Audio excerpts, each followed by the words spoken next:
नमस्कार, रण क्षेत्र देख रहे हैं आप। आपके साथ मैं हूं लावनी विनीत। बेहद खास मुद्दा आज आपके बीच हम लेकर आ रहे हैं। आज रण क्षेत्र में हम जो सच खोलने जा रहे हैं, जिस सच पर से पर्दा उठाने जा रहे हैं, वो आपको सजग कर रहा है, सावधान कर रहा है। क्योंकि वो सिर्फ एक यूनिवर्सिटी की काली करतूत नहीं खोलता, बल्कि भारत की सुरक्षा पर मंडराता सबसे बड़ा खतरा भी बेनकाब करता है। दरअसल फरीदाबाद की अल फलाह यूनिवर्सिटी, जी हाँ, इन दिनों इस यूनिवर्सिटी की चर्चा हर गली हर कोने में हो रही है। वही यूनिवर्सिटी जहां किताबों के बीच जिहाद पनप रहा था, जहां क्लासरूम के अंदर कोर्स नहीं कट्टरता की क्लासेस चल रही थी, जहां डिग्री नहीं धमाके की प्लानिंग का ट्रेनिंग सेंटर चल रहा था, उसी यूनिवर्सिटी को लेकर एक बड़ा खुलासा हुआ है। सबसे बड़ा सवाल आज का यह है कि क्या इस पूरे आतंक नेटवर्क का धागा यानी अल फलाह यूनिवर्सिटी के तार देवबंद से जुड़ रहे हैं? तो बिल्कुल हाँ, क्योंकि अल फलाह यूनिवर्सिटी का एक स्टूडेंट देवबंद से धर दबोचा गया है। तो क्या देवबंद से निकले छात्र अल फलाह के हॉस्टल में बैठकर देश के खिलाफ साजिशें बुन रहे हैं? ये संकेत मिल रहे हैं। दिल्ली धमाके की जांच में यह खुलासा हुआ है कि एमबीबीएस का एक छात्र जो देवबंद में रह रहा था, अल फलाह यूनिवर्सिटी में ही पढ़ रहा था और उमर नबी मॉड्यूल से जुड़ा हुआ पाया गया, क्योंकि उसकी कॉल डिटेल्स से यह जानकारी सामने आई है कि वो उमर से और डॉक्टर मुजम्मिल से और डॉक्टर आदिल से संपर्क में था। यानी देवबंद से फरीदाबाद तक बना हुआ एक खतरनाक कॉरिडोर जो देश की राष्ट्रीय सुरक्षा के लिए सबसे बड़ा खतरा बन चुका है। एक ऐसा कॉरिडोर जहां घूमने वाली फाइलें नहीं बल्कि धमाके की साजिशें, स्लीपर सेल के मैसेज और आतंकी नेटवर्क का ब्लूप्रिंट आगे बढ़ता था। क्या आप सोच सकते हैं कि जहां डॉक्टर बनने वाले हाथों में स्टेथोस्कोप होना चाहिए था, वहां आईईडी ब्लास्ट की जानकारी भरी जा रही थी। जहां इंजीनियरिंग सीखनी थी, वहां बम डिजाइन करने की टेक्नोलॉजी और टेक्निक सिखाई जा रही थी। और ये पहली बार नहीं है, क्योंकि एक और बहुत बड़ा खुलासा आज हुआ है। यही अल फलाह यूनिवर्सिटी जहां से 2008 दिल्ली कर्णावती ब्लास्ट का भी आतंकवादी मिर्जा शादाब बेग पढ़ाई कर चुका है। वो उस वक्त यहाँ की इंजीनियरिंग कॉलेज से उसने बीटेक किया था। 2007 की बात बता रही हूं मैं आपको। इंडियन मुजाहिदीन का यही जहरीला चेहरा जो उसी यूनिवर्सिटी में बैठकर टेक्निकल स्किल लेकर बम बनाया करता था, आज उसी यूनिवर्सिटी पर फिर से आतंकवाद का दाग लगा है। सवाल यह है कि क्या यह संयोग है या उसी जहरीली विचारधारा का लगातार चलता हुआ साइलेंट कैंपेन है? आज इसी पर हम करने वाले हैं खुलकर बात, और यह भी समझने वाले हैं कि कहीं ये जो साइलेंट कैंपेन चल रहा है, ये तुष्टीकरण की राजनीति का नतीजा तो नहीं है। ये तमाम सवाल होंगे आज रण क्षेत्र में, जिनके जवाब देने के लिए हमारे साथ आज के अतिथि कुछ ही देर में जुड़ जाएंगे। कराऊंगी उनसे आपका परिचय, लेकिन सबसे पहले आंख खोलती रण क्षेत्र की आज की ये टीजर रिपोर्ट।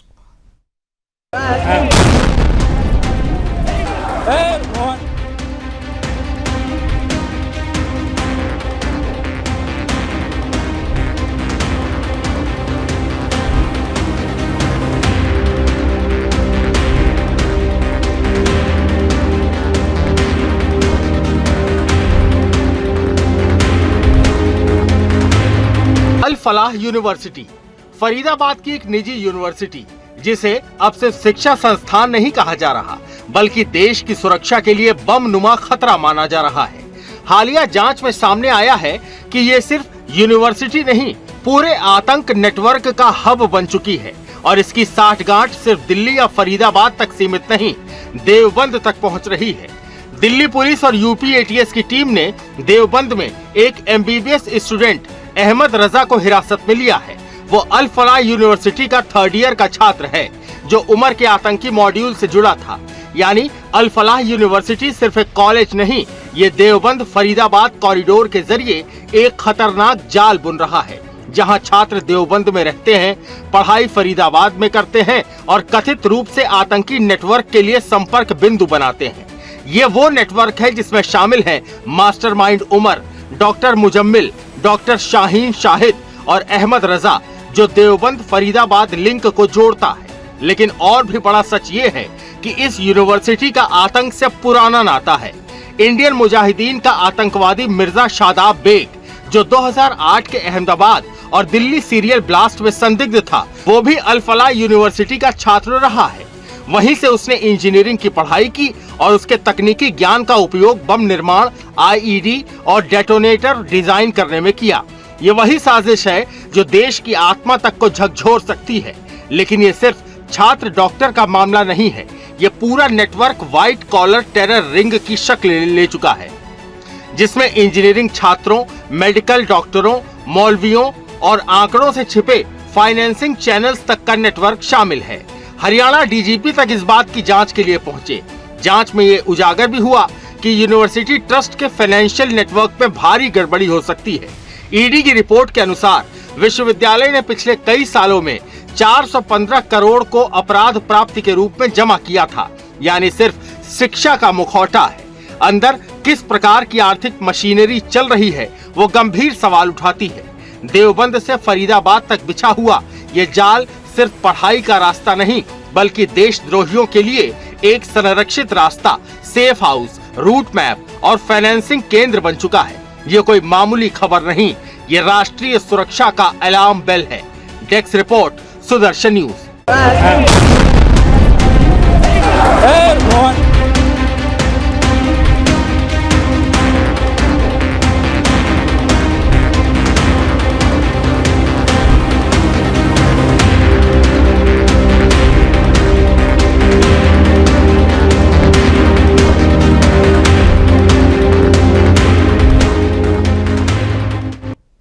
तो ये कोई छोटा मामला नहीं, ये राष्ट्रीय सुरक्षा के लिए एक बड़ा अलार्मिंग कॉल है और इसीलिए कुछ बड़ा करना होगा। क्या बड़ा करना होगा, इसके लिए धर्म योद्धा डॉक्टर सुरेश चौहान के जी ने एक अपील की है। वो अपील अब आपके सामने रखते हैं। अब तक आतंकवाद के केवल मदर से होते थे, लेकिन मैं हमेशा कहता हूं कि आतंकवाद की यूनिवर्सिटियां भी है। जी हां, और इन दोनों का एक दूसरे के साथ जबरदस्त कनेक्शन है। अल फलाह यूनिवर्सिटी, जिसमें लाल किला और गौरी शंकर महादेव बम धमाके का आरोपी पकड़ा गया, उसका ही नहीं 2008 में भी जो बम धमाका हुआ था उसका आरोपी भी इसी यूनिवर्सिटी में था। और असली न्यूज तो उसके आगे है। यह है कि इस सबका कनेक्शन कट्टरपंथी देवबंद से है। जी हां, वो देवबंद जहां अभी अफगानिस्तान तालिबान का विदेश मंत्री आया था तो वो भी गया था, और वहां का मुल्ला भी वही का स्टूडेंट है। ये स्थान बड़ा संवेदनशील है, इसलिए तो योगी जी ने यहां पर आतंकवाद विरोधी दस्ते का हेडक्वार्टर बनाया, लेकिन अभी तक इस पर कार्रवाई नहीं हुई। मैं मांग करता हूं कि देवबंद पर भी बुलडोजर चलाएं, ताकि आतंकवादी का मदरसा बंद होगा तो आतंकवाद की यूनिवर्सिटियां अपने आप बंद हो जाएगी। तो आतंकवादी मदरसे ही नहीं, आतंकवादी यूनिवर्सिटी हैं जिनको मिट्टी में मिलाना बनता है, और तभी हम कह पाएंगे कि राष्ट्रीय सुरक्षा खतरे में नहीं है। लेकिन जिस तरीके से एक के बाद एक खुलासे हो रहे हैं, वो कितनी बड़ी चेतावनी लेकर हमारे बीच आ रहे हैं, आज इसी पर हम खुलकर बात करेंगे। और हमारे साथ आज खुलकर बात करने के लिए जो आज का गेस्ट पैनल है वो जुड़ चुका है। स्वागत करते हैं भारतीय जनता पार्टी का पक्ष रखने के लिए खेमचंद्र शर्मा जी हमारे साथ हैं। हमारे साथ समाजवादी पार्टी से मैं देख पा रही हूँ, समाजवादी पार्टी का पक्ष रखने के लिए पूजा मिश्रा जी जुड़ चुकी हैं।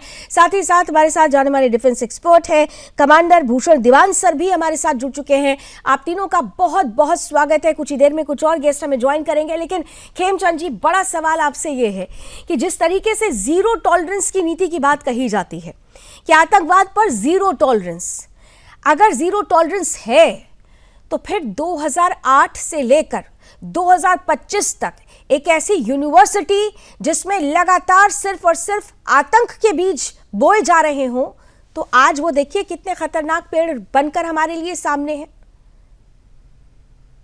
क्यों नहीं पर्दाफाश हो पाया? क्योंकि आपकी सरकार भी 2014 से आ चुकी है। खेमचंद जी, मुझे लगता है कि शायद खेमचंद जी से हमारा संपर्क टूटा है। पूजा जी, आपके साथ ही शुरुआत करती हूँ। बड़ा महत्वपूर्ण प्रश्न है। पूजा जी, आवाज आ रही है आपको मेरी? जी बिल्कुल आ रही है। हाँ पूजा जी, सवाल ये है कि जब हम राष्ट्रीय सुरक्षा की बात करते हैं तो फिर राष्ट्रीय सुरक्षा में हमें किसी का, खासतौर से आतंकियों का धर्म तो नहीं ही देखा जाना चाहिए, लेकिन यहाँ पर जिस तरीके से स्टेटमेंट आने शुरू हुए, भटके हुए युवा हैं, ना समझ है, इस तरीके की बातें कह के टेररिज्म पर जो ये सॉफ्ट लाइन ले ली जाती है वो हमारे लिए खतरनाक नहीं है। और देखिए ना, 2008 से ये ऐसी यूनिवर्सिटी। लावनी जी, आपकी आवाज आ रही है? हाँ केमचंद जी, बीच में मैं आपके डिस्टर्बेंस। पास आती हूँ, अब आती हूँ आपके पास, लेकिन मैंने सवाल अब पूजा जी से कर लिया, उनका जवाब ले लूं। पूजा जी बोलिए। जी जी, लावनी जी आपको नमस्कार, साथी नमस्कार। श्रोताओं को भी नमस्कार। अभी आपने कहा कि अगर उनको भटके हुए कह देते हैं और ऐसा कुछ कहते हैं, सॉफ्ट कॉर्नर ले लेते हैं, इससे आतंकवाद बढ़ रहा है क्या? अगर आतंकवाद की आप बात कर रहे हैं और ये लगातार अगर देखने को मिल रहा है, जिस तरीके से आप कह रहे हैं, और जिस तरीके से भी दिल्ली में ब्लास्ट हुआ, जिस तरीके से हमने पहलगाम में देखा, पुलवामा में देखा, उरी में देखा, लंबी चौड़ी फहरिस्त है जब हम आतंकवादी हमले देख रहे हैं। इसका मतलब है कि जो आतंकवाद की दिशा में कार्य करना चाहिए उस दिशा में कार्य नहीं हो रहा है। ये जिम्मेदारी किसकी है? अगर इंटरनेशनल बॉर्डर्स पार करके लोग आ जा रहे हैं और हमारे यहाँ पे हमारे लोगों को मार के चले जा रहे हैं, तो भी सरकार जिम्मेदार है। अगर किसी यूनिवर्सिटी, आप जिस यूनिवर्सिटी का नाम ले रही हैं, वहां पे अगर इस तरीके की गलत गतिविधियां चल रही हैं, अल्फाज यूनिवर्सिटी में, वो भी यूजीसी के अंदर में आता है। आप नेक जाती है वहां पे, नेक जाकर के उसको ग्रेडिंग दे रही होती है, तब भी आपको पता नहीं चल रहा होता कि वहां पे पूजा जी, गलत क्या गतिविधियां सारी चल रही हैं और रिस्पॉन्सिबिलिटी वहां पे आप सरकार कार्रवाई की नहीं कर रहे है? होते। विपक्ष की कोई रिस्पॉन्सिबिलिटी नहीं है इस देश के प्रति? क्योंकि समाजवादी पार्टी के समय में भी हमने देखा था 2003 से लेकर 2007 तक, या फिर हम 2012 से 17 में भी देख लें किस तरीके से सिमी के सीपर्सलेस एक्टिव हुए थे, किस तरह से इनको मुजाहिदीन के आतंकी मिले। 2007 से लेकर के 12 तक कुछ नहीं हुआ था। मतलब 2012 से लेकर के 2017 तक हमारी सरकार रही। फिर आपने कहा इससे पहले 2003 से लेकर के 2007 तक, 2007 से लेकर के 2012 जिस नाम तो आते रहे ना, गाहे बगाहे नाम आते रहे, और आपकी सरकार, आपकी ही पार्टी की लाइन थी कि हम सत्ता में आएंगे तो हम मुकदमे वापस ले लेंगे और 14 आतंकियों के मुकदमे वापस लेने की बात भी कहेगी। मैं इस सॉफ्ट लाइन की बात कर रही हूँ सरकार से। देखिए पूजा जी, सरकार की अकाउंटेबिलिटी है, मैं अभी खेमचंद जी से सवाल करने वाली हूँ, लेकिन अकाउंटेबिलिटी सिर्फ और सिर्फ सरकार की है तो ऐसे तो नहीं चलेगा ना, देश तो सबका ही है। अकाउंटेबिलिटी बिल्कुल सिर्फ और सिर्फ सरकार की है। हम जो है क्या एक्शन ले लेंगे उनके पास जाकर के? आप बताइए, हमारे हाथ में अथॉरिटी है क्या? हम बॉर्डर पे जाकर के आर्मी भेज सकते हैं क्या? हमारे पास में अथॉरिटी है क्या? बयान देकर कवर बताइए आप, अगर हमारे पास बयान देकर कवर फायर देते रहेंगे। भटके हुआ युवा कहा गया तो आपने अपोज क्यों नहीं किया? आपके खुद के विधायक अबू आजमी कहते हैं कि निर्दोष लोग नहीं जाने चाहिए सलाखों के पीछे। कौन निर्दोष? ये उमर निर्दोष है, मुजम्मिल निर्दोष है, शाहीन निर्दोष है, कहाँ के रजा निर्दोष है। आएंगे? हमसे ऐसे बहस नहीं होगा, सफेद झूठ पे बहस नहीं होता हमसे। लावनी जी, आप सत्यता पे बात करिए, सत्यता पे बात होगी। सत्यता क्या है आपकी नजर में, बता दीजिए पूजा जी, सत्यता बताइए। बयानों को पैरेलली चला दीजिए। आप जो इल्जाम लगा रही हैं, आपका चैनल बोलिए बयानों को पैरेलली चला दे। क्या पैरेलली सुनना चाहती हैं? अबू आजमी ने क्या ये नहीं कहा था कि निर्दोषों पर कार्रवाई नहीं होनी चाहिए? तो आप ये बताइए, क्या निर्दोषों पे कार्रवाई होना चाहिए? आप कहेंगे ये निर्दोष है?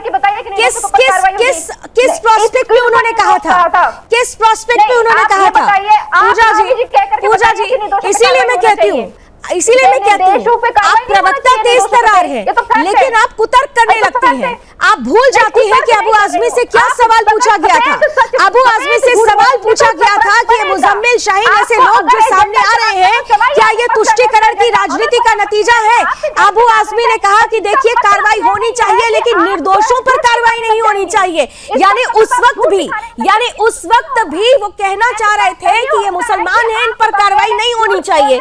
खेमचंद शर्मा जी, पूजा जी, सवाल आप उठाएंगी, आपकी आदत है चैनल पर सवाल उठाने की, लेकिन आप जिस तरह से कवर फायर दे रही हैं ये ठीक नहीं है, ये ठीक नहीं है। क्योंकि आतंकवाद का दर्श यहाँ बैठकर जो आप चिल्ला रही हैं ना, आतंकवाद का दर्श जब झेलता है ना तो इस देश का आदमी झेलता है। आतंकवाद के जद में आपकी पार्टी भी आ सकती है, आतंकवाद के जद में बीजेपी भी आ सकती है, आतंकवाद के जद में पूरा देश है। और इसीलिए अकाउंटेबिलिटी केवल सरकार की नहीं, विपक्ष की भी होती है जो गाहे बगाहे बेवजह बयान देता है। खेमचंद शर्मा जी, उन्होंने तो बोल दिया कि आप लोग बयानों को इधर उधर तरीके से ले आते हैं। नमस्कार सर, लेकिन सवाल यह है कि देखिए अकाउंटेबिलिटी की बात हो रही थी, मेरा पहला सवाल ही आपसे था, 2008 से भी अगर कनेक्शन निकलता है तो 2008 से 2013 के बीच में, अभी कांग्रेस के प्रतिनिधि जुड़ेंगे, मैं उनसे सवाल करूंगी, लेकिन 2014 से 2025 तक तो आपकी सरकार आ चुकी थी। ये अल्फ-फलाह में रेडिकलाइजेशन का ये जो बीज बोया जा रहा था, पता क्यों नहीं चल पाया? क्या अकाउंटेबिलिटी आपकी नहीं है? लावणी जी नमस्कार। सबसे नमस्कार पहले तो सर। आपके टीवी के माध्यम से करोड़ों हमारे जो साथी बिहार के और पूर्वांचली के दिल्ली में रहते हैं, उन सभी को हार्दिक शुभकामनाएं। नई सरकार मिली है, नया मंत्रिमंडल मिला है और उनकी जो एस्पायरेशन है वो पूरी होंगी, उनकी उम्मीदें पूरी होंगी। देखिए 2014 और 2014 के बाद उन लोगों को पकड़ा जा रहा है जिनको 2014 से पहले पाल पोस के बड़ा किया गया, सह दी गई, उनको समर्थन दिया गया, उनको इक्विपमेंट दिए गए और उनको बसाया गया, पाला गया, स्टेब्लिश किया गया। अब उनको पकड़ा जा रहा है, अब उनको खोदा जा रहा है। ये डिफरेंस है। मैं ऐसा नहीं मानता कि भाई हमारे समय में बिल्कुल ही कुछ ऐसा नहीं हुआ है, चीजें कुछ हुई हैं, लेकिन चीजें पकड़ी जा रही हैं, कार्रवाई हो रही है। पहले तो कार्रवाई तो दूर की बात है, उनको सह दी जाती थी, समर्थन दिया जाता था, पिचमैन की पॉलिटिक्स के तहत उनको बचाने का प्रयास किया जाता था। हमारी अभी जो फेलो पैनलिस्ट समाजवादी पार्टी से बातें कर रही हैं कि केंद्र की सरकार की जिम्मेदारी होती है, हाँ जिम्मेदारी होती है, लेकिन जो इंट्रूडर्स आए हुए हैं, जो बांग्लादेशी रोहिंग्या घुसे हुए हैं, वो 85 to 90% वो 2014 से पहले घुसे हुए हैं। उस समय ऑन रिकॉर्ड पार्लियामेंट में बोला कि करोड़ों की संख्या में यहाँ पे बांग्लादेशी और अनवांटेड यहाँ पे रिफ्यूजी आए हुए हैं। रिफ्यूजी तो वो होते हैं जो पेपर वर्क पे आते हैं, जो अनवांटेड इंट्रूडर्स यहाँ पे भारत में आए हुए हैं। अब उनके बच्चे पैदा हो गए होंगे, जिस तेजी से बच्चा पैदा करते हैं। आपने किया क्या, पूछा तो आपसे भी जाएगा। आज मैं इसीलिए सबसे सवाल करने वाली हूँ, अकाउंटेबिलिटी सबकी तय होनी चाहिए। पूछा तो आपसे भी जाना चाहिए कि फिर क्यों नहीं एनआरसी को लेकर अभी तक, अगर बंगाल की आप बात करते हैं तो नोटिफिकेशन तक जारी नहीं हुआ है। पूरे देश में एनआरसी लागू करने में फिर दिक्कत क्यों हो रही है? हेमचंद जी, सिस्टम में बहुत सारे इंप्रूवमेंट हम लोगों ने किए हैं। जो इम्पॉसिबल चीजें होती थी, लोग कहते 370 हटाओगे तो खून की नदियां जम्मू कश्मीर में बहेंगी, नहीं बही, हमने हटाया। सीए पे डराया गया, धमकाया गया, खून की नदियां बहा दी जाएंगी, सीए भी इम्प्लीमेंट हुआ। अब एसआईआर इम्प्लीमेंट हो रहा है और एसआईआर के माध्यम से जो इंट्रूडर्स वोटर बन गए हैं, यहाँ के नागरिक बनने का प्रयास कर रहे हैं, यहाँ के नागरिक बनने का दावा कर रहे हैं, यहाँ के सिस्टम में अपना इंटरवेंशन कर रहे हैं, उनको भी दूर किया जाएगा। स्लोली आदरणीय प्राइम मिनिस्टर मोदी जी ने लाल किले की प्राचीर से ये घोषणा की थी कि जो सबसे बड़ी समस्या आज भारत की है वो है इंट्रूडर्स की समस्या। इंट्रूडर्स यहाँ पे जो हमारे संसाधन है उन पे मालिक बने बैठे हुए हैं, गुट्टी मार के बैठे हुए हैं, उनको आइडेंटिफाई करना है, बाहर निकालना है। और जहाँ हेमचंद जी, मैं फिर यही कहूंगी, धीरे धीरे करते करते कहां तक हम आ पहुंचे हैं, इस पर जरूरत है तेजी से कार्रवाई की। लग रहा है अभी आप देखें तो 2008 के ब्लास्ट से भी अगर ये तार जुड़ते हैं तो 2008 से 2025 अकाउंटेबिलिटी 8 से लेकर 13 तक अभी बैठ गए हैं। मुन्ना हबीब साहब जुड़ चुके हैं कांग्रेस से, बहुत स्वागत है मुन्ना हबीब साहब। नमस्कार सर, अभी आती हूँ आपके पास, तो उसका जवाब ये देंगे हबीब साहब।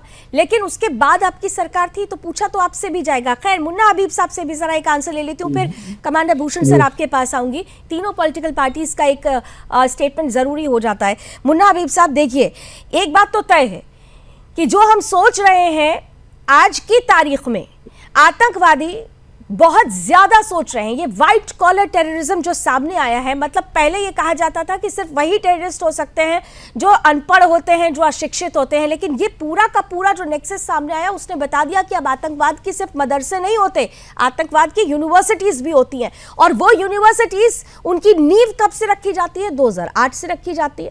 2008 से 2013 तक अगर मैं बात करूं, आपको नहीं पता चल पाया, आपकी सरकार को नहीं पता चल पाया कि हमारे देश के लिए कितना बड़ा खतरा पनप रहा है? हबीब जी, मैं बिल्कुल लावणी जी, आपका सवाल जायज है, लेकिन मैं भारतीय जनता पार्टी के प्रवक्ता से, हाँ बोलिए सर, बोलिए, मैं स्टूडियो ऑडियो जी लावणी जी, जब 2013 के चुनाव के दौरान देश के प्रधानमंत्री के कैंडिडेट और नरेंद्र भाई मोदी जी कहा करते थे कि मित्रों, एक सर के बदले 10 सर लाएंगे।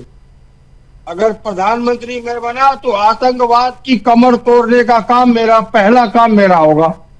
बॉर्डर सुरक्षा की जिम्मेवारी हमारी होगी, देश सुरक्षा की जिम्मेवारी हमारी होगी, आतंकवादी घटना में घटने नहीं दूंगा। उसके कुछ ही दिन के बाद इस तरीके से शुरुआत हुई। देखिए, जो इंटरनेशनल लेवल पे चर्चाएं हुई है कि घटनाएं भारतीय जनता पार्टी के शासनकाल में हुई, चाहे उड़ी हो, पठानकोट हो, चाहे वो दिल्ली बम ब्लास्ट हो या संसद पे हमला हो, तो मैं ये पूछना चाहता हूं, नहीं थी उसके पहले तो आतंकवादी घटनाएं होती नहीं थी, उसके पहले तो 26/11 हुआ ही नहीं था, उसके पहले तो ये बात निकल कर आई ही नहीं थी कि किस तरीके से आप लोगों ने सॉफ्ट लाइन दी, किस तरह से सेफगार्ड दिया। आपने बड़े बड़े आसानी से आपने बीजेपी पर सवाल खड़ा करना शुरू कर दिया, लेकिन जो आपकी अकाउंटेबिलिटी थी, क्या आप वो उसे पूरा कर पाए थे? इसका जवाब क्यों नहीं दे पाए हबीब साहब? बीजेपी से तो खूब सवाल पूछा जाना चाहिए क्योंकि वर्तमान में उनकी सरकार और मैं भी उनसे सवाल कर रही हूं, लेकिन ये कहते हैं ना, बोया पेड़ बबूल का तो आम कहां से खाए। तो बबूल का पेड़ तो आप लोगों ने बोया था, अब आप उम्मीद करते हैं कि आम मीठा मीठा जल्दी मिलने लगे। क्यों भागते हैं इस सवाल? बस लावणी जी जवाब दे दूं? हाँ बोलिए, बिल्कुल बोलिए। आपने बहुत अच्छा जिक्र किया अभी 26/11। हम्म। मैं आपको कहना चाहता हूं कि 26/11 के हमले हुए देश पे, और जिस तरीके से कांग्रेस के शासनकाल में सारे आतंकवादी मारे गए, वो एक आतंकवादी को पकड़ करके विश्व पटल पे पाकिस्तान को नंगा करने का काम कांग्रेस के शासनकाल में हुआ। मित्र हमारे बताए इतने आतंकवादी घटना इनके शासनकाल में घटे, क्या आतंकवादी इन्होंने भेजा था? आतंकवादी आए कहां से? आज तक कोई सबूत ये देश को और विश्व पटल पे नहीं रख पाए कि वो आतंकवादी कौन थे, कहां से आए, किसने भेजा था। आप लोग हाशिए पे आ गए। अभी कर्णावती ब्लास्ट का ये जो केस सामने आया, तभी तो आपकी सरकार थी। 2008 में अगर गुजरात में ब्लास्ट हुए तो तभी तो आपकी सरकार थी। जयपुर में अगर धमाके हुए तो तभी तो आपकी सरकार थी, तभी तो आपकी सरकार थी। ये क्यों नहीं बेग को आप पकड़ पाए? क्यों नहीं बेग को पकड़ पाए? बीजेपी के प्रवक्ता से कर रहा हूँ, आपने एक बार नहीं, मैं बीजेपी के प्रवक्ता से आप सवाल कीजिएगा, बिल्कुल कीजिएगा, बिल्कुल कीजिएगा, लेकिन मैं जो सवाल कर रही हूँ उस सवाल से आप भागिए मत। मैं आपसे पूछ रही हूँ, बेग को क्यों नहीं पकड़ पाई आपकी सरकार? ये जो बेग है जिसका जिक्र अब आ रहा है, 2008 में उस धमाकों से जुड़ा हुआ इसका नाम आ रहा है, उसने 2007 में इसी अल-फलाह यूनिवर्सिटी से पढ़ाई की थी, बीटेक की। क्यों नहीं तब आप पहुंच पाए थे इस यूनिवर्सिटी तक? क्यों नहीं बेग को पकड़ा गया तब तक? आप खूब सवाल कीजिए बीजेपी से, लेकिन मेरे जो सवाल आपसे उससे मत भागिए। नहीं लावणी जी, आतंकवादी से भारतीय जनता पार्टी का रिश्ता बहुत पुराना रहा है। इन्होंने आतंकवादी को छोड़ने के लिए खुद कंधार जाकर के आतंकवादी को छोड़ा। जो 400 किलो आरडीएक्स आया कहां से पता नहीं लगा, डीसीपी देवेंद्र कहां पता नहीं लगा, पूजा मिश्रा जो खुफिया एजेंसी पाकिस्तान को शेयर कर रही थी, बाद में पता लगा महिला मोर्चा की सदस्य थी, उसका आज तक ऐसा पता नहीं लगा। फिर आ गए आप बीजेपी को सवाल खड़ा करने लगे, फिर आप भाग लिए मेरे सवाल से। आप मेरे कान में पानी पी पी कर कोसिए आप बीजेपी को, लेकिन जो सवाल मैं आपसे पूछूं उस सवाल का जवाब आपके पास नहीं है मुन्ना हबीब जी, क्योंकि आतंकवाद को जब गोलियों से मारा जाता है, बटला हाउस एनकाउंटर में पहला आंसू जो सोनिया गांधी जी का बहा था ना, ये कोई भूला नहीं है। आपके यहाँ तो आतंकियों को जब गोली मारी जाती है तो आंसू बहने लगते हैं, तो आप भाग रहे हैं इस सवाल से। कमांडर भूषण जी को भी लेने दीजिए अब जरा जल्दी से। कमांडर भूषण जी, ये बहुत अच्छा होता है आतंकवाद के नाम पर एक पार्टी दूसरे पर, दूसरी पार्टी तीसरे पर, तीसरी पार्टी चौथे पर, ऐसे ही बॉल फेंकती रहती है, लेकिन आतंकवाद का दंश कौन झेलता है? आम जनमानस। इस पूरे के पूरे प्रकरण में किसकी रिस्पॉन्सिबिलिटी सबसे ज्यादा है? कमांडर भूषण जी। लावणी जी देखिए, ये बहुत आसान है ये कह देना कि सरकार की चूक है, पुलिस की चूक है, इन्वेस्टिगेशन एजेंसी की चूक है। मूल देखिए कहां से शुरू होता है। ये हमास टाइप का अटैक जो प्लान कर रहे थे, ये हमारी कमाल है हमारी एजेंसीज की, इनको टाइम में पकड़ लिया। 15 लोगों की मौत हुई, बड़ी दुखद है रेड फोर्ट लाल किले ब्लास्ट में।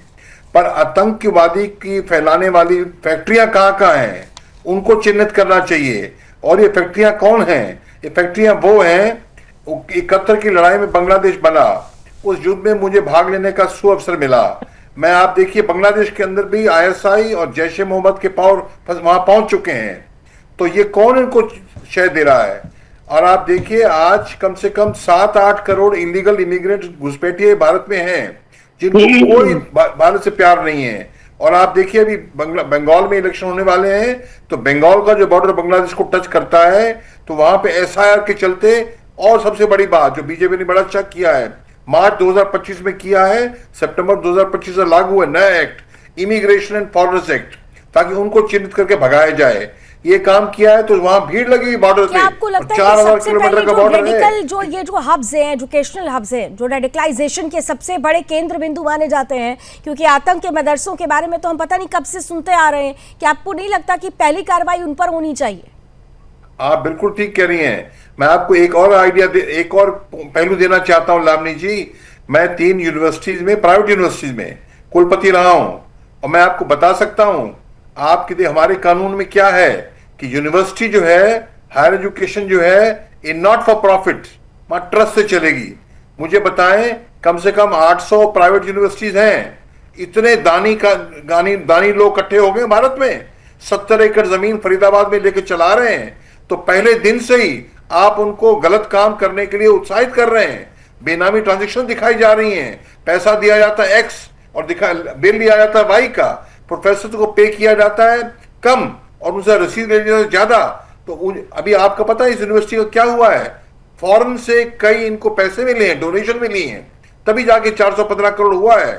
तो ये आप, और कैश में, और जितनी फैसिलिटीज हैं, जितने कॉलेजेस हैं, सभी की जो है एक पैन नंबर में चल रहा है। बिल्कुल, अगर ऐसी गतिविधियां हो रही थी जो देश विरोधी लग रही थी, तो फिर इस पर समय रहते कार्रवाई अगर हुई होती तो शायद हम ये डिबेट भी नहीं कर रहे होते और हम चिंतित भी नहीं होते। और पूजा जी, आपके पास एक आ रही हूं मैं, आपको याद होगा कि 14 आतंकवादी मामलों को बंद करने की योजना आपकी सरकार ने बनाई थी और इसमें ये कहा गया था, एक स्टेटमेंट था कि कुछ आतंकवाद के मामलों को एसपी सरकार लोकहित के नाम पर वापस लेना चाहती है, पब्लिक इंटरेस्ट के नाम पर। ये आतंकवाद का पब्लिक इंटरेस्ट क्या था, ये मुझे जरा समझा पाएंगी आप, पूजा जी? मुझे लगता है कि आपकी टीम ने इतनी रिसर्च की होगी, तो आपकी टीम ने ये भी रिसर्च की होगी उस समय जजमेंट किसने दिया हुआ था, जजेस कौन थे। ऐसा तो है नहीं किसी सरकार ने अध्यादेश ला करके तो किया नहीं था। ये तो सिर्फ भाजपा सरकार ही कर सकती है, अध्यादेश ला करके मुकदमे हटाने वाला काम। मुख्यमंत्री करते हैं उत्तर प्रदेश के योगी आदित्यनाथ जी, वो भी अपने खुद के मुकदमे उठाते हैं। और जब आप बात कर रहे होते केसेस वापस लेने का, आपको ही पता है कि कानूनी प्रक्रिया है। अगर वो जो है जज केस नहीं हटाएगा तो नहीं हट सकता है, जज रिहा नहीं करेगा तो नहीं रिहा कर सकता है। आपको इतनी हमदर्दी क्यों आतंकियों से थी? आपको इतनी हमदर्दी क्यों थी पूजा जी? आपकी पार्टी को इतनी हमदर्दी क्यों थी? अगर आप बिल्कुल शुद्ध रूप से गलत चीजें कहेंगी तो हम इसका जवाब ये गलत है क्या? ये गलत है? आतंकवादियों से हमदर्दी रखी थी तभी तो आप लोग 14 आतंकवादियों का केस वापस लेने की बात कह रहे थे। हमदर्दी नहीं थी, ये हमदर्दी नहीं तो क्या थी? आपको मुझे लगता है कि आतंकवादियों से ज्यादा हमदर्दी है, क्योंकि अभी भी आप प्रश्न नहीं पूछ रहे कि आतंकवादी कब पकड़े जाएंगे। बड़े मुझे हंसी आ रही है आपकी बात पर पूजा जी, बड़ी हंसी आ रही है मुझे बड़ी हंसी इसलिए आ रही है कि शायद या तो आप बहुत थॉरली इस डिबेट में है नहीं, आप फिजिकली तो हैं, मेंटली नहीं है। आपने बार बार अगर सुना हो तो मैंने हर बार बीजेपी से एक सवाल पूछा कि वर्तमान में आपकी सरकार है, अकाउंटेबिलिटी आपकी है, लेकिन सुनिए लेकिन ये कहते हैं ना, Rome was not built in a day. मैं बहुत सिंपल सा सवाल आपसे पूछ रही हूँ, मैं बहुत सिंपल सा सवाल आपसे पूछ रही हूँ कि अगर आपको आतंकियों से हमदर्दी नहीं थी तो फिर क्यों मुकदमे वापस लेने के लिए आप लोगों ने कदम आगे बढ़ाए? ये तो बहुत साधारण सा सवाल है, जवाब दीजिए। उनसे पूछिएगा ना किन आधार पे उन्होंने मुकदमे वापस कर दिए। नहीं, आप क्यों पूछे? इसका जवाब दीजिए ना। आप लोग हर सवाल के जवाब को सवाल में क्यों बदलते हैं? सवाल का जवाब पहले दीजिए और फिर उसके बाद जवाब दीजिए। रेलिवेंट क्या है? नहीं, रेलिवेंट क्या है, बदला जाएगा ना। कमांडर भूषण जी, क्या आपको लगता है कि समाजवादी पार्टी दरअसल जब ये सवाल आता है तो वो सवाल के बदले सवाल इसलिए पूछते हैं क्योंकि वो बेनकाब होते हैं कि हमदर्दी थी इसीलिए इस कदम को आगे बढ़ाया गया? लावनी जी, एक दूसरी पार्टी पे ब्लेम करना ये किसी चीज का हल नहीं है।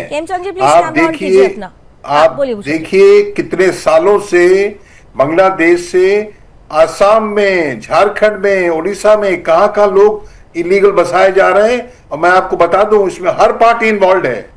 और ये जो स्लीपर सेल है इनको हमारे देश से कोई प्यार नहीं, इनके थ्रू सब काम होता है। अभी आपको पता है इतना आया है अमोनियम नाइट्रेट वाया बांग्लादेश आया है ये, और हमारे ये बहुत अच्छा हुआ। तो ठीक है, ये बात ही क्लियर हो चुकी है। लेकिन जो सवाल, जो महत्वपूर्ण सवाल है, सवाल ये है खेमचंद जी, सवाल मैंने पूछा पूजा जी से कि भाई 14 आतंकवादियों को आप लोगों ने क्यों मुकदमे वापस लेने की बात की, तो उन्होंने कहा कि वापस हुआ था, क्यों हुआ था ये भी देख लीजिए। लेकिन हमदर्दी रही है इस बात से, वो डिनाई मोड में है।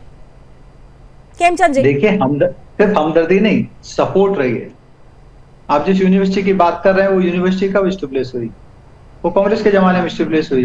उन्होंने सहयोग दिया, उन्होंने जमीन में बहुत सारी चीजें उनको सहयोग किया। अभी जैसे हमारे रक्षा विशेषज्ञ जी बोल रहे हैं, बात कर रहे हैं, सामने लीजिए, बोलिए। इलाहाबाद के आपके जमाने में हो गए थे क्या? क्या बातें करते हैं? IIM, IIT, एम्स के आपके जमाने में हो गए थे क्या? गजब बात करते हैं, किसके जमाने में हुए? मैं आपका सम्मान करता हूँ, इसलिए आप अपना बता दीजिए। आप बोल लीजिए, फिर मैं जवाब दूंगा। पर ये बड़ा हास्यास्पद है कि आप कह रहे हैं कि ये यूनिवर्सिटी कांग्रेस के जमाने में हुई थी। आप पढ़ी लिखी हैं, स्कॉलर हैं, आप पीएचडी होल्डर हैं, पीएचडी कर रही हैं, स्कॉलर हैं, टीचर हैं, कम से कम हाथ जोड़ते अनुरोध है, आप आईआईएम, एम्स और आईआईटी को ऐसी यूनिवर्सिटी से कंपेयर ना करें जो प्राइवेट यूनिवर्सिटी है, जिसकी क्रेडिबिलिटी बहुत ज्यादा घोषणात्मक है। आप हमारे वेल स्टेब्लिश्ड इंस्टीट्यूशंस को, जिसके पीछे हजारों लोगों का परिश्रम है, हजारों शिक्षकों का परिश्रम है, लाखों रिसर्चर का परिश्रम है, उसको जो पूरे विश्व में वेल स्टेब्लिश्ड है, वेल रेपुटेटेड है, आप उनको ऐसी आतंकी यूनिवर्सिटियों से कंपेयर ना करें। ये रेडिकल यूनिवर्सिटीज हैं, सो कॉल्ड यूनिवर्सिटी हैं, लेकिन वहां पे क्या होता है, आप कंपेयर करके अपने स्कॉलर, आपने अपना जो आपका स्कॉलर बैकग्राउंड है, आप उसको डिफेम कर रही हैं, आप उसको डिफेम कर रही हैं, ऐसा ना करें। आपने कंपेयर भी किससे किया? आपने कहा राजा भोज, कहाँ गंगू तेली, कहाँ आईआईटी, कहाँ आईएम, कहाँ एम्स और कहाँ ऐसे इंस्टीट्यूशन जिनकी कोई रेपुटेशन नहीं है, जिनके प्रोडक्ट, जिनके फैकल्टी देश विरोधी घटनाओं में है, और आप उनको कंपेयर कर रही हैं, ये अपने आप में दिखाता है टोटली इलॉजिकल। आप कंपेयर कैसे? पूजा जी, मुद्दा ये नहीं कि किसके जमाने में क्या हुआ, मुद्दा ये है कि हर जमाने में अगर शिक्षण संस्थाएं, आप सभी पार्टियां, आप कहते हैं ना हमने ये किया ये किया ये किया, तो उन्हीं शिक्षण संस्थाओं में अगर आतंकवाद के बीज पनप रहे थे तो पूछा जाएगा कि उस वक्त क्या आप कर रहे थे, उस वक्त आपकी आंखों पर पर्दा क्यों था। सवाल बड़ा ये है। मुन्ना हबीब साहब, बहुत सारी बातें तो अभी पूजा जी ने आपकी तरफ से भी बोल दी है खेमचंद जी को, लेकिन सवाल यहाँ पर आकर अटका हुआ है कि देखिए एक बात तो तय है कि जब जब आप रेडिकलाइजेशन को लेकर एक सॉफ्ट लाइन लेंगे वो नुकसान देश को पहुंचाएगा। वोट बैंक की राजनीति, तुष्टीकरण की राजनीति अपनी तरफ होती है सर, लेकिन राष्ट्रीय सुरक्षा से कॉम्प्रोमाइज करना क्या ये जायज है? मुन्ना हबीब खान जिस तरीके, जी लावनी जी, जिस तरीके से मेरी आवाज जा रही है बेहतर? सर अब आ रही है, बोलिए। जी बिल्कुल बिल्कुल जी। जिस तरीके से आज जो आपका टॉपिक था कि देवबंद जो मदरसे के ऊपर जिस तरीके से प्रहार हो रहा है पूरे न्यूज चैनल के द्वारा, तो मैं आपको बता दूं कि किसी शायर ने कहा है कि मिला हमेशा चाहत का पैगाम मदरसों से, मत जोड़ो इसका नाम आतंकवाद का नाम मदरसों से। जब जब देश को सुन तो लीजिए, सर सुनिए, सुना लीजिए, अच्छा सुना लीजिए, नहीं तो कहेंगे बोलने नहीं दिया। जब देश को जरूरत पड़ी है, इन्हीं मदरसों से उलमाए दीन ने आजादी के दौरान अपनी शहादत दी है। आज जहां से शिक्षा की बात, मोहब्बत की बात और देश की बात, देश के लिए अफजल गुरु कहां से निकला, कहां से निकले ये लोग, ये भी बताइए। और ये भी बताइएगा कि जो इलीगल मदरसे चल रहे हैं, मदरसों से बीते सालों में जिस तरीके से देश विरोधी गतिविधियों से जुड़े हुए प्रमाण, साक्ष्य मिले, वो क्यों मिले? और मदरसों को देश से अगर इतना प्यार है तो क्यों नहीं मदरसों में भारत माता की जय और वंदे मातरम सिखाया जाता? क्यों वहां कहा जाता है कि तालीमी शिक्षा को, दीन की शिक्षा को ऊपर रखेंगे? संविधान क्यों पीछे छूट जाता है? फिर क्यों नहीं हर मदरसे में भारत माता की जय बोला जाता है? यहाँ पर बैठकर आप कह रहे हैं ना कि प्रेम सिखाया जाता है, तो बताइए। जब मैं जवाब दे दूं? हाँ जवाब दीजिएगा, बिल्कुल जवाब दीजिए। यहाँ भी आप पक्षपात कर रहे हैं। बीजेपी के प्रवक्ता हमारे मित्र खेमचंद शर्मा जी को 10 मिनट और हमें 10 सेकंड। मैंने आपको जब तक रोका है, आप जायज बात करेंगे, आप जायज बात करेंगे, मैं आपको 2 मिनट नहीं 4 मिनट दूंगी, लेकिन आप गलत बात करेंगे साहब। जो मेरे देश से जुड़ा हुआ है, जिसको आप अपना देश कहते हैं, आपके देश से जुड़ा हुआ मुद्दा है, और उस पर अगर आप गलत बयानबाजी करेंगे तो मुझे रोकना पड़ेगा साहब। मैं किसी पार्टी से लावनी जी, मैं किसी पार्टी से नहीं हूं। लावनी जी, आपने कहा कि मेरे देश का मुद्दा है, तो देश मेरा भी है, शहादत हमने भी दी। आप सुनिए, आपने तो कहा कि अफजल गुरु कहाँ से है, क्यों नहीं बोलना सिखाया जाता है? ये मैं बोल, हाँ बताइए। आपने सुनने के लिए बुलाया? हाँ बोलिए। आपने कहा अफजल गुरु कहाँ से आए। मैं आपसे पूछना चाहता हूँ कि महात्मा गांधी पे गोली चलाने वाले कहाँ से आए? इंदिरा गांधी पे गोली चलाने वाले कहाँ से है? इसका जवाब दीजिए ना। बीजेपी के प्रवक्ता देने लग गए ना कवर फायर, अभी वो दे देंगे जवाब, अभी वो दे देंगे जवाब, वो दे देंगे जवाब। लेकिन कवर फायर आप देने लगते हैं, आप बहुत आराम से कवर फायर देने लगते हैं, लेकिन एक बार भी मदरसों में भारत माता की जय क्यों नहीं बोला जाता? वो क्या मदरसे में भारत माता की जय क्यों नहीं बोला जाता? चलाने वाले लोग कौन? मुन्ना हबीब खान साहब, मदरसों में भारत माता की जय क्यों नहीं बोला जाता है? मदरसों में भारत माता की जय क्यों नहीं बोला जाता है? क्यों बोलेगा भारत माता की जय? वाह, इस भारत में रहेंगे, यही देखिए क्यों हो गया, क्यों बोलेंगे, देश में रहेंगे, देश का कहेंगे, देश की बात करेंगे, देश का कहेंगे, वतन का कहेंगे, लेकिन भारत माता की जय नहीं बोलेंगे। हेमचंद जी यहाँ पर तो यहाँ पर सामने आ गए, यहाँ संविधान कहता क्या? संविधान से ऊपर शरिया है क्या? आप अभी तक मदरसे वतन के लिए, मदरसे प्रेम सिखाते हैं, यहाँ मैंने भारत माता की जय पर बात कर ली, तो आप कह रहे हैं क्यों बोलेंगे, क्यों बोलेंगे? ये तो सोच है आपकी। नहीं, बिल्कुल क्यों बोलेंगे? मैं ऑन रिकॉर्ड कह रहा हूँ, भारत माता की जय आप नहीं बोलेंगे, संविधान नहीं कहता भारत माता की जय नहीं बोलेंगे, और यानी कि आप संविधान को नहीं मानेंगे, यानी आप संविधान को नहीं मानेंगे, फिर तो यही हो गया कि आप शरिया को ऊपर रखेंगे। आपके लिए संविधान से ऊपर शरिया है, यही आपकी बातें हैं, यही आपकी सबसे महत्वपूर्ण बातें हैं, यही बातें हैं कि जबान पर वतन रहता है, लेकिन जब दिल की बात आती है तो वहां से देश गायब हो जाता है। खेमचंद शर्मा जी उन्होंने खुलकर कह दिया नहीं बोलेंगे भारत माता की जय, और फिर कहेंगे भी हम तो वतन के लिए बोल रहे हैं। भारत माता की जय बोलिए, खेमचंद जी और अभी जी को आमने सामने लीजिए। कट्टरपंथियों की यही इनको सर्टिफिकेट दो, मैं अपने देशभक्ति का, जो अंग्रेजों की दलाली करते थे, अंग्रेजों की गुलामी करते थे, उनकी पर्सनल चीजें आएंगी, वहां बोलेंगे कि नहीं हमारा धर्म ऊपर है, शरिया ऊपर है, और हम कितने लोग इनके शहादत दिए, संविधान को नहीं इनके मानेंगे। परिवार से कोई शहादत दिया हो, बात आती है तो कोई इनके परिवार से शहीद हुआ तो बताए, तो कहते हम नहीं मानेंगे। जब दलालों को जरूरत है सर्टिफिकेट देने की बात आती है तो हम नहीं मानेंगे। तो जो मुस्लिमों में जो रिफॉर्म है, जहां मल्टीपल शादी विवाह हो रहे हैं, उस केस में बोलेंगे नहीं हम शरिया को मानेंगे, हम संविधान को नहीं मानेंगे। बहुत सारी ऐसी चीज हैं जो कट्टरपंथी नहीं हमें दलालों से फैलाने में विश्वास रखते हैं। भारत माता की जय में हमारा इतिहास रहा है, हमारा इतिहास रहा है, देशभक्ति का इतिहास रहा है, आजादी के दौरान हमारे पूर्वजों ने शहादत दी है। आपसे सर्टिफिकेट लेने की जरूरत नहीं है, काफी नामा लिखने वालों से सर्टिफिकेट लेने की जरूरत नहीं है, आपको सर्टिफिकेट दिखाने की जरूरत नहीं है। दिखाता है हमारे संविधान में, हमारे संविधान में और देशभक्त रहेंगे, नहीं है हमारे संविधान में मदरसा की कोई डेफिनेशन नहीं है। ये कुर्बानी देंगे और देश के लिए कुर्बानी देते रहेंगे। आपसे सर्टिफिकेट की जरूरत नहीं है। देश के लिए इतना तो देश ने आपको नजरअंदाज क्यों कर दिया, ये भी सवाल पूछा जाएगा। जो एजुकेशन मिनिस्टर बनाए गए उन्होंने आपसे सर्टिफिकेट लेने की जरूरत नहीं है। अंग्रेज के दलालों, अंग्रेज के मुखबरों, अंग्रेज के चमचों, माफीनामा लिखने वालों, अंग्रेज के पेंशन पे पढ़ने वालों, आपसे सर्टिफिकेट लेने की जरूरत। जब हमारा आप खुद अंग्रेजों दलालों से सर्टिफिकेट लेने की जरूरत नहीं है, या फिर आप सेकुलर भी बोलते हो। जब देश हमारे लिए इम्पोर्टेंट है और रहेगा, हमें बातें बीजेपी के एक बात तो तय हो गई, एक बात तो तय हो गई है। हबीब साहब, आपने कहा कि देश पर हम मर मिटे, देश ने हमें समझा, देश ने हमें प्यार किया, देश ने ही आपको हाशिए पर लाकर खड़ा कर दिया, क्योंकि देश भी देख रहा है कि कौन तुष्टीकरण की राजनीति कर रहा है, कौन संतुष्टिकरण की। और देखिए, जब हम देश की बात करते हैं ना, तो देश में राष्ट्रीय भावना, राष्ट्र सर्वोपरि की भावना होनी चाहिए। कमांडर भूषण जी का जरा लास्ट कमेंट बहुत इंपॉर्टेंट है। भूषण सर, देखिए, अगर इस सोच के साथ आगे बढ़ेंगे तो हम कभी भी ये नहीं कह पाएंगे कि आतंकवाद का समूल नाश हम एक समय सीमा में बंद होकर जल्द से जल्द कर पाएंगे, क्योंकि यहाँ तो आप देखिए, एक तरफ अगर कोई आगे बढ़ेगा तो दूसरी तरफ दूसरे खड़े हो जाएंगे उसको कार फायर देने के लिए। कौन कितना बड़ा देशभक्त है, इसको लेकर कंपटीशन शुरू हो जाएगा। लावनी जी, आप देखिए, आजादी से लेके अब तक जितने भी इंसिडेंट्स हुए हैं टेररिज्म के, कौन सी कौम के लोग सबसे ज्यादा रहे हैं और क्यों रहे हैं? हमास की मेंटेलिटी है कि ज्यूज को जीने का हक नहीं। क्या वैसी मेंटेलिटी यहां नहीं आ रही?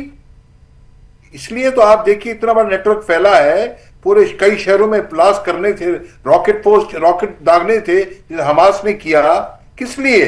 कहां से आया ये माइंडसेट? ये माइंडसेट कहां, फैक्ट्रियां कहां बनी हुई हैं? और जो इतना पैसा मनी लॉन्ड्रिंग में क्यों पकड़े गए अल-फलाह के चेयरमैन साहब? क्यों मनी लॉन्ड्रिंग में? विदेश से पैसा आया है और उस पैसे को इस्तेमाल किया है मनी लॉन्ड्रिंग में, मनी लॉन्ड्रिंग का हवाला का पैसा इस्तेमाल किया है टेररिज्म को शय देने में। कौन है ये लोग? कौन सी और यूनिवर्सिटी ऐसी मिली है? मैं तो कोई यूनिवर्सिटी ऐसी नहीं देखी जो ये काम कर रही है। और 415 करोड़ का हवाले में पकड़े गए और क्या, और सारे टेररिस्ट निकले हैं। क्यों भाई? फिर आप बोलते हैं कि हमें आप टारगेट। CAA हुआ तो किसने अगेंस्ट किया? CAA हुआ, NRC हुआ तो कौन अगेंस्ट है? कई पार्टियां हैं, यही पार्टियां कौन है जो कह रही है हम तो देशभक्त हैं, देश से प्यार है, अंग्रेजों से लड़ाई की। बताइए क्या? अमीर साहब, ये तो पॉलिटिकल पार्टी के नहीं है कमांडर भूषण जी, वो तो देश के सैनिक हैं। और अगर वो ये आरोप लगा रहे हैं तब तो फिर आप लोगों को भी सोचना होगा मुन्ना हबीब खान साहब, आतंकवाद का कोई धर्म नहीं होता, लेकिन जब आतंकवादी पकड़ा जाता है तो वो किस मजहब से होता है ये भी दुनिया देखती है। 10 सेकंड दीजिए दिया 10 सेकंड दिया सर, दिया 10 सेकंड। बीजेपी के प्रवक्ता से जो सत्यपाल मलिक थे, वो 400 किलो आरडीएक्स की बात करते करते वो दुनिया से सिधार गए, सर्वनाश हो गए। लेकिन बीजेपी ने आज तक ये जवाब नहीं दिया कि वो 400 किलो आरडीएक्स कश्मीर में आया कहां से और डीसीपी देवेंद्र गया कहां, किस बिल में छिप गया। खेमचंद जी जल्दी से जवाब दे दीजिए इसका, लेकिन जल्दी से जवाब दे दीजिए खेमचंद जी। सवाल, उन्होंने सवाल के बदले सवाल पूछ लिया, फिर कहेंगे आपने जवाब नहीं लेने दिया। बस 10 सेकंड में जवाब दीजिए, फिर समाप्त करूंगी। 10 सेकंड बस। देखिए, कांग्रेस कंफ्यूज है और कांग्रेस जब तक अमिटमेंट की पॉलिटिक्स से बाहर नहीं आएगी, कट्टरपंथी से बाहर नहीं आएगी, तब तक ये कुछ नहीं भला कर सकते। मैं ऐसा मानता हूं कि पहले 3-4 जो एजुकेशन मिनिस्टर कांग्रेस के द्वारा बनाए गए, अगर वो प्रॉपरली होते, राष्ट्रभक्त होते, अगर देश के बारे में या देश की संस्कृति के बारे में सोचने वाले होते तो इस तरीके की समस्या नहीं होती। मैं ऐसा पर्सनली मानता हूं जो आपके पार्टी के नेता एजुकेशन सिस्टम होना चाहिए। इतनी अनुमति है, समय इतनी अनुमति देता है, और समय जब अनुमति देता है तो बहुत महत्वपूर्ण होता है, क्योंकि समय बहुत बलवान होता है और इसीलिए जरूरी है कि समय रहते सही कदम उठाया जाए। अगर सही कदम नहीं उठाया गया तो यकीन मानिए कि जो पार्टियां आज आतंकवाद पर सॉफ्ट लाइन लेकर अपनी कवर फायर दे रही हैं, उनके लिए भी ये आतंकवाद किस तरह से नासूर बन जाएगा, विश्लेषण आज नहीं किया, आकलन आज नहीं किया तो कल आपका भी खतरे में है। रणक्षेत्र में बहुत बहुत धन्यवाद आप सभी का हमारे साथ जुड़ने के लिए। आज बस इतना ही। देश और दुनिया की तमाम खबरों के लिए आप देखते रहिए सुदर्शन न्यूज। जय हिंद।